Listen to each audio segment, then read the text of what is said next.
절까지의 말씀입니다. 신약성경 요한복음 10장 11절부터 18절까지의 말씀을 함께 읽겠습니다. 이것은 하나님의 말씀입니다. 나는 선한 목자라. 선한 목자는 양들을 위하여 목숨을 버리거니와 삭구는 목자가 아니요 양도 제 양이 아니라 이리가 오는 것을 보면 양을 버리고 달아나나니 이리가 양을 물어가고 또 해치느니라. 달아나는 것은 그가 삭군인 까닭에 양을 돌보지 아니함이나 나는 선한 목자라. 나는 내 양을 알고 양도 나를 아는 것이 아버지께서 나를 아시고 내가 아버지를 아는 것 같으니 나는 양을 위하여 목숨을 버리노라. 또 이 우리에 들지 아니한 다른 양들이 내게 있어 내가 인도하여야 할 터이니 그들도 내 음성을 듣고 한 무리가 되어 한 목자에게 있으리라. 내가 내 목숨을 버리는 것은 그것을 내가 다시 얻기 위함이니 이로 말미암아 아버지께서 나를 사랑하시느니라. 이를 내게서 빼앗는 자가 있는 것이 아니라 내가 스스로 버리노라. 나는 버릴 권세도 있고 다시 얻을 권세도 있으니 이 계명은 내 아버지에게서 받았노라 하시니라. 아멘. 오늘은 선한 목자 예수님이라는 제목으로 하나님의 말씀을 함께 나누겠습니다. 어제는 부활절 넷째 주일이었습니다. 오늘 함께 나눌 말씀은 부활절 넷째 주일에 주어진 복음서 본문, 요한복음의 본문입니다. 오늘의 본문 요한복음의 말씀은 다른 복음서와는 달리 아주 중요한 몇 가지 차이점들이 있습니다. 그래서 마태, 마가, 누가를 공관복음이라고 하고 요한복음은 요한복음이다 이렇게 말씀을 드린 적이 있죠. 이 요한복음에 굉장히 여러 가지 다양한 문학적인 특징, 다른 복음서에서는 잘 보이지 않는 특징들이 있는데 그 중에 대표적인 것이 에고 에이미라고 하는 것입니다. 헬라어인데요. 에고 에이미는 직역하면 나는 무엇이다가 됩니다. 이 요한복음에서는 다른 복음서와 다르게 예수님께서 직접 이 에고 에이미, 나는 무엇이다, 이 직접적으로 자신을 계시하는 그런 장면이 등장합니다. 그렇기 때문에 예수님께서 직접 자기가 누구인지에 대해서 설명해 주시는 이 요한복음의 이 에고 에이미 부분은 매우 중요한 부분이 됩니다. 왜냐? 그 요한복음은 제가 저번에도 한번 말씀드린 적이 있는데 그 요한복음 1장부터 창조와 유사하게 그 태초가 있고 그 다음에 다음날 이런 식으로 구성이 되어 있다고 말씀을 드렸죠. 그러니까 예수님을 구약과 굉장히 그 일치시켜서 구약의 내용들이 결국엔 이게 다 예수님이다라고 설명하는 그런 구조가 많이 있는데 이 에고에이미도 마찬가지입니다. 출애굽기 3장 14절에서 하나님께서 유일하게 자신을 직접 계시하실 때 나는 곧 나다, 영어로 하면 I am who I am, 개역개정으로는 스스로 있는 자 이렇게 말씀하셨죠. 본인을 나는 누구도 내 이름을 붙이지 못하고 나는 원래 태초부터 있던 사람, 있던 존재야 라고 말씀을 해주신 것이죠. 바로 이것을 떠올리게 하는 나는 무엇이다, 나는 곧 나다를 넘어서서 이제 본인의 존재를 예수님께서 직접, 구약에서는 나는 곧 나다 이게 전부였지만 신약에서 나는 이런 존재다라고 본인의 존재를 직접 정의하고 계십니다. 그렇기 때문에 이 에고 에이미 부분이 요한복음에서 모두 굉장히 중요한 부분이 되겠죠. 총 7번의 에고 에이미가 등장합니다. 첫 번째 에고 에이미는 내가 생명의 빵이다. 개역개정에는 우리가 익숙한 말로는 생명의 떡이다 라고 되어 있는 장면이죠. 그리고 두 번째 에고 에이미는 나는 세상의 빛이다 라는 말입니다. 세 번째는 나는 양이 드나드는 문이다. 그러니까 성전에 옛날에 양문이라고 하는 문이 있었는데 그 양문을 양의 문이다 이렇게 말씀을 하신 거죠. 오늘 찬송가에도 그래서 양의 문이 되신 그 가사가 나오죠.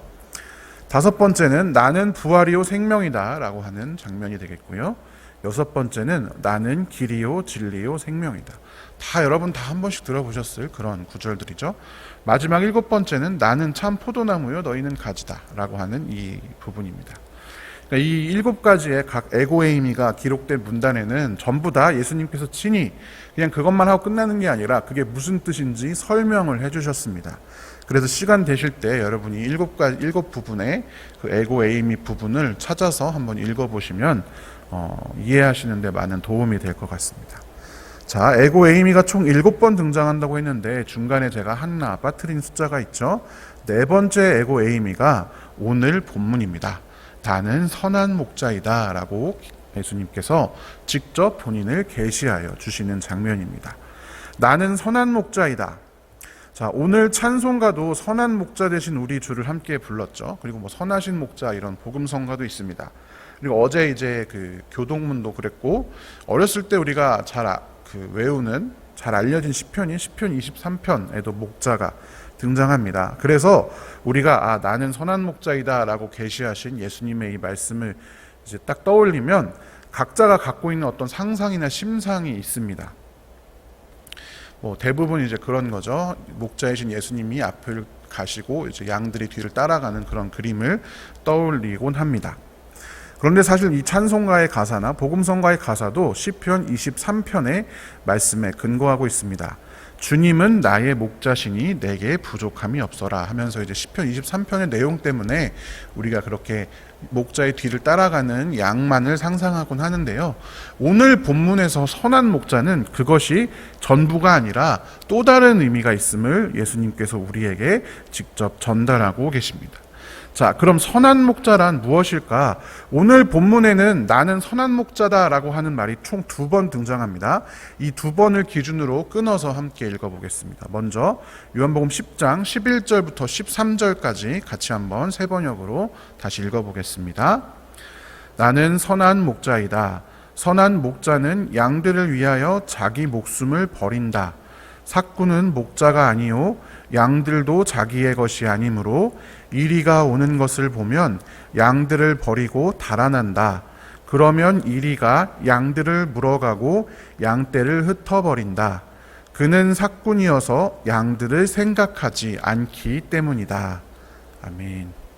자, 선한 목자가 푸른 초장과 꿀을 먹여주는 부분은 오늘 본문에선 등장하지 않습니다. 다만 선한 목자는 뭐라고 기록되어 있습니까?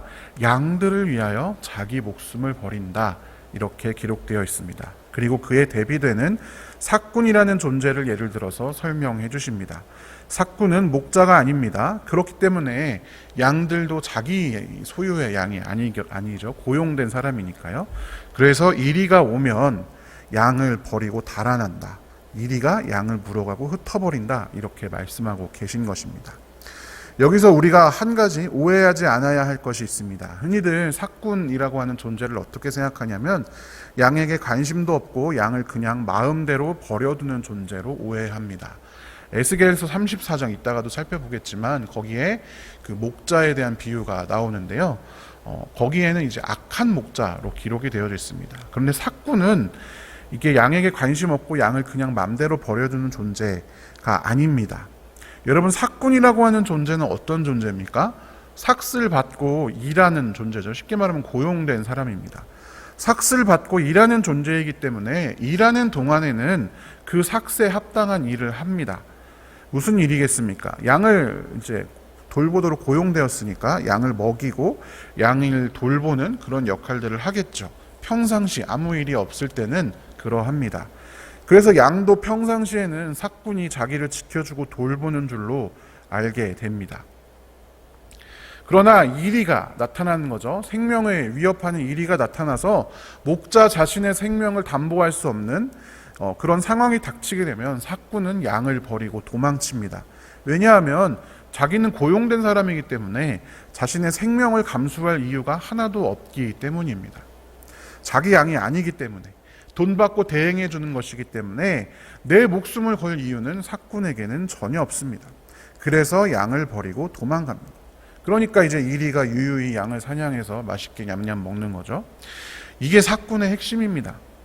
그러나 그와 달리 선한 목자는 양들을 위하여 자기 목숨을 내던지는 존재입니다.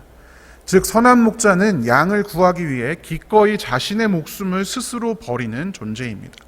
선한 목자는 그저 양에게 맛있는 음식과 뒹굴 수 있는 푸른 초장을 찾아주는 것만이 전부가 아니라 양을 위해 목숨을 내던지는 존재가 바로 선한 목자인 것입니다.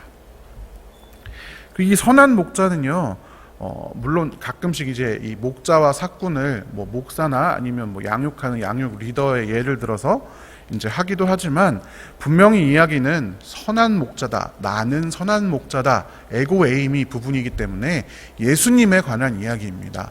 우리가 목자와 삭군 이야기를 지나치게 어떤 목사나 그런 양육하는 리더에 한정시켜서 생각하면 안 되고요. 오히려 이 이야기는 예수님에 대한 이야기인 것입니다. 우리는요, 세상의 많은 것들이 때론 내게 유익을 주고 나를 평안하게 하고 나를 돌보고 나를 구할 수 있을 것이다 라고 생각합니다. 그래서 우리의 삶의 기반을 거기에 삼습니다. 그것이 우리 인생을 이끌 수 있을 것이다 생각합니다. 돈이라든지 명예라든지 권력이라든지 관계라든지 다른 어떤 것들 말입니다. 그러나 여러분, 그것들은 모두 삭군 같은 것입니다. 우리의 삶의 위협, 무엇보다 죄로 인해 우리 삶에 들어온 그 사망 앞에서는 모두 도망쳐버리고 마는 존재입니다. 아무 의미도 없는 존재인 것입니다. 그러나 선한 목자이신 예수님은 다릅니다. 우리가 믿고 고백하는 바대로 우리를 위해서 기꺼이 자신의 목숨을 버리셨습니다. 그래서 양들을 구원하여 주셨습니다. 이것이 선한 목자이신 예수님이심을 본인이 직접 말씀하고 계신 것입니다. 자, 두 번째 문단 같이 한번 세 번역으로 읽어보겠습니다. 나는 선한 목자이다. 나는 내 양들을 알고 내 양들은 나를 안다. 그것은 마치 아버지께서 나를 아시고 내가 아버지를 아는 것과 같다.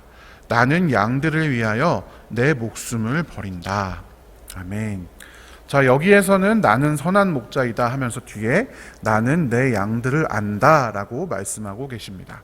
그리고 내 양들도 나를 안다. 그것은 아버지께서 나를 아시고 내가 아버지를 아는 것과 같다라고 말씀하십니다. 여기서 아버지란 하나님이 되겠죠.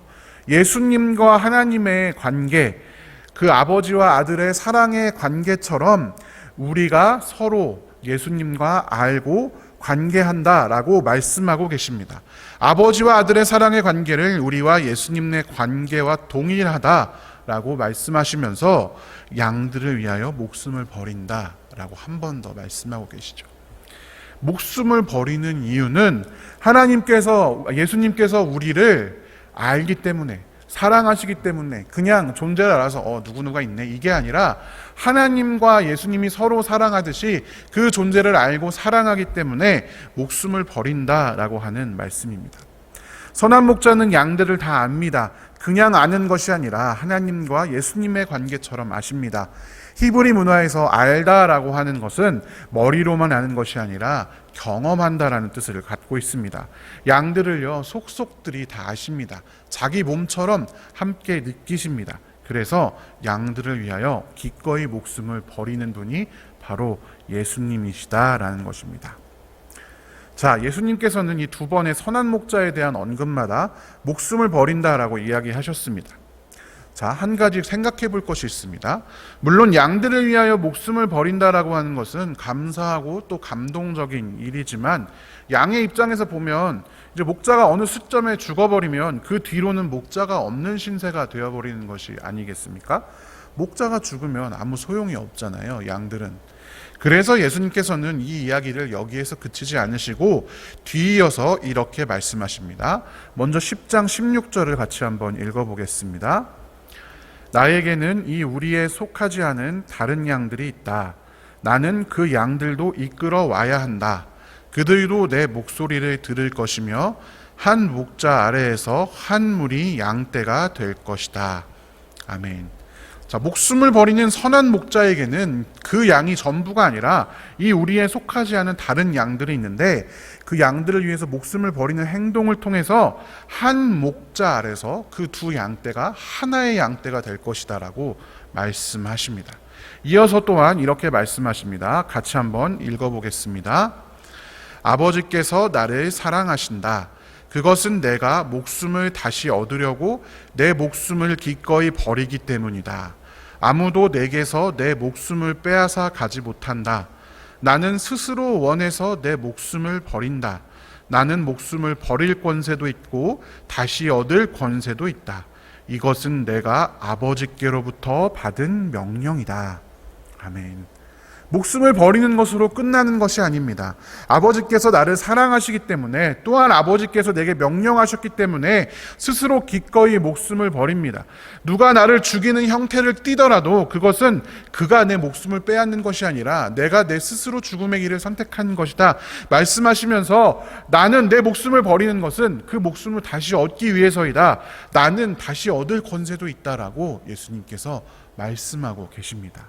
바로 부활에 대해서 예수님께서 말씀하고 계신 것입니다. 우리에 속하지 않은 다른 양이란 무엇을 의미하겠습니까? 이방인들을 의미하는 거죠. 이 양들, 먼저 이 무리에 속해져 있는 양들은 하나님께서 구원의 도구로 삼으신 이스라엘 백성을 의미하고, 속하지 않은 다른 양은 이방인을 의미합니다. 예수님께서 양들을 위하여 목숨을 버리시는 것은 단순히 그냥 희생이 전부가 아닙니다. 예수님 이전까지는 갈라져 있던 양들, 이방인들, 두 무리로 흩어져 있던 양들까지도 모두 예수님이라는 선한 목자 아래로 끌어와 이스라엘 백성들과 한 양떼가 되게 하겠다라는 선언입니다.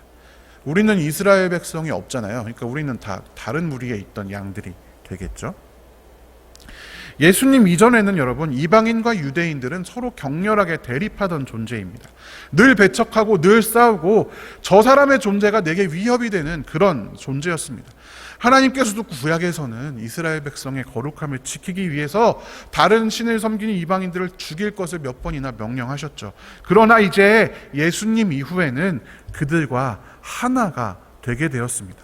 폭력으로 물든 그들과의 관계가 앞에서 살펴보았던 것처럼 예수님과 아버지 하나님이 맺는 관계처럼 서로 아는 사랑의 관계가 되는 것입니다. 한 무리 양떼가 되기 때문입니다. 그것을 위해서 예수님께서는 스스로 목숨을 버리시고 또 거기서 끝이 아니라 다시 얻으실 것임을 말씀하신 것입니다. 그런데 여러분, 이 구절은 제가 요한복음은 아까 서두에서도 구약의 내용들과 매우 일치한다라고 말씀을 드렸죠. 에스겔 34장에 예언된 바입니다. 그런데 이 에스겔 34장 내용을 쭉 나중에 한번 집에 가셔서 에스겔 34장을 읽어보시면 이때에는 희미합니다. 헷갈립니다. 하나님이 목자를 세우신다는데 그 목자가 다윗 메시아인데 그가 왕이 되고 하나님은 또 하나님이니까 뭔가 별개인데, 근데 마지막에 보니까 너희는 내 양떼다, 내 목장의 양떼다 이렇게 말씀하시는 거 보니까 하나님이 또 목자인가? 그런데 오늘 이 본문에 와서 이 구절이 완전히 이해되게 되는 것입니다. 예수님께서 하나님과 한 몸 같은 존재이기 때문에 하나님이 목자가 되시고 하나님이 메시아가 되시고 동시에 우리의 왕이 되십니다. 그리고 우리를 돌보시고 우리를 구원하시고 우리를 회복하시고 우리를 흩어진 이방 민족들 사이에서 모으신다라는 것입니다.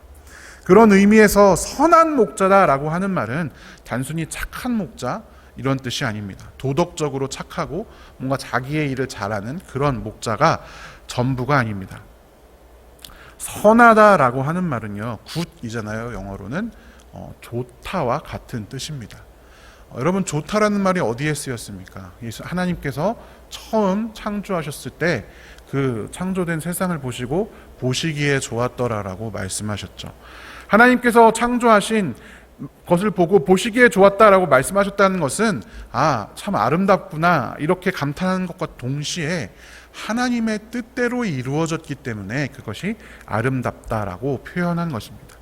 예수님의 목자로서의 사역, 양들을 위해 자기 목숨을 버리시는 그 사랑은 그 자체로 아름다운 것이면서 동시에 앞에서 살펴보았듯이 하나님의 뜻대로, 하나님의 뜻을 순종하는 길이었기 때문에, 하나님의 뜻대로 이루는 길이었기 때문에 더욱 아름다운 길이었습니다. 요한복음은 특별히 그것을 매우 강조합니다.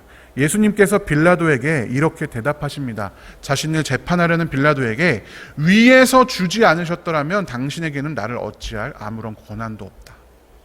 하나님께서 허락하셨기 때문에 내가 이 일을 가고 있다라는 뜻이겠죠. 자, 요한복음 19장 30절에 가상칠언 중에 하나, 예수님께서 신포도주를 받으시고서 다 이루었다 하고 말씀하신 뒤에 머리를 떨어뜨리시고 숨을 거두시는 이 장면에서 굳이 다 이루었다라고 말씀하신 이유는, 이것도 지금 요한복음 구절이잖아요. 예수님께서 하나님께서 명령하신 그 모든 일들을 이제 다 이루고 숨을 거두셨다라는 뜻입니다. 그래서 다른 복음서에서는 나와 있지 않은 다 이루었다라고 하는 가상칠언이 바로 이 요한복음에 기록되어 있습니다. 사랑하는 성도 여러분, 이것이 예수님께서 우리에게 보여주신 아름다운 사랑과 순종의 이야기입니다. 부활 이후의 삶을 우리는 살아가고 있습니다. 우리의 일상은 변하지 않는 것처럼 보이지만 예수님께서는 이미 우리를 위해서 자기 목숨을 버리셔서 우리로 하여금 하나님 예수님이 다스리는 한 무리의 양떼가 되게 하여 주셨습니다. 이 기쁨과 감격을 마음에 품고 또 기억하며 살아가는 것이 부활절 이후에 우리가 살아가는 삶의 일상이 되어야 합니다. 우리는 어린 양들입니다. 목자의 뒤를 따라갑니다. 그러나 그 어린 양의 시선에 눈앞에 펼쳐진 푸른 초장이 전부여서는 안 됩니다. 그 어린 양의 시선에는 가시덤불에 양 대신 들어가 찔린 상처투성이 발이 보여야 하고, 웅덩이에 대신 들어가 다 젖고 더러워져 버린 그 신발이 보여야 하고, 창에 찔린 옆구리 못에 박힌 손발이 보여야만 합니다. 눈앞에 있는 것에 시선이 팔려서 그것이 전부인 양 살아가서는 안 됩니다. 사랑하는 성도 여러분, 두 가지만 기억하십시오. 세상의 다른 것들은 우리를 지켜주지 못합니다. 그것들은 사꾼입니다. 죽음 앞에서 아무 의미 없는, 모두 도망쳐버리는, 우리 인생을 책임져 줄 것처럼 보이지만 전혀 그렇지 못하는 존재들입니다. 그리고 우리 목자이신 분 한 분은 바로 예수님이십니다. 그분은 우리를 위하여 자기 목숨을 버리셨습니다. 그리고 다시 찾으셨습니다.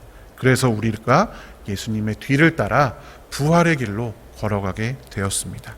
사랑하는 성도 여러분, 오늘 하루 그것을 기억하시고 그 부활의 감격을 품으시고 또한 부활한 자의 삶대로 하나님 나라를 이루어가는 귀한 성도들 되시기를 주님의 이름으로 축원합니다. 함께 기도하겠습니다. 사랑의 하나님, 감사합니다.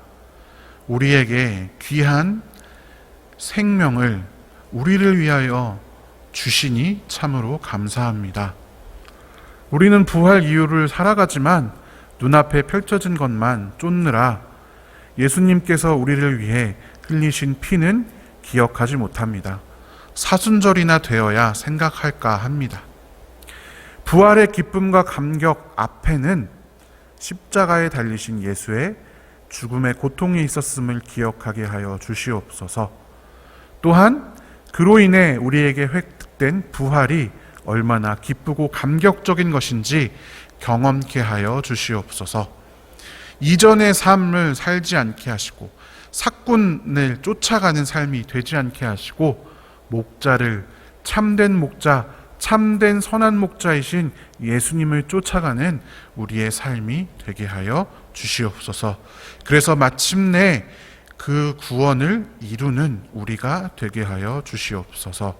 오늘도 우리가 가지고 나온 모든 기도 제목들 주님께서 연락하여 주시옵소서. 특별히 세상 가운데 전쟁으로 인해 고통받는 사람들이 있습니다.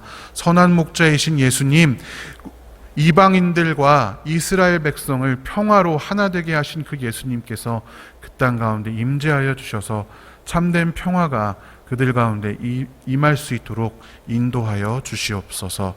감사드리며 살아계신 예수님의 이름으로 기도드립니다. 아멘. 우리 주여 믿습니다. 3번 부르짖고 기도하겠습니다. 주여 믿습니다. 주여 믿습니다. 주여 믿습니다.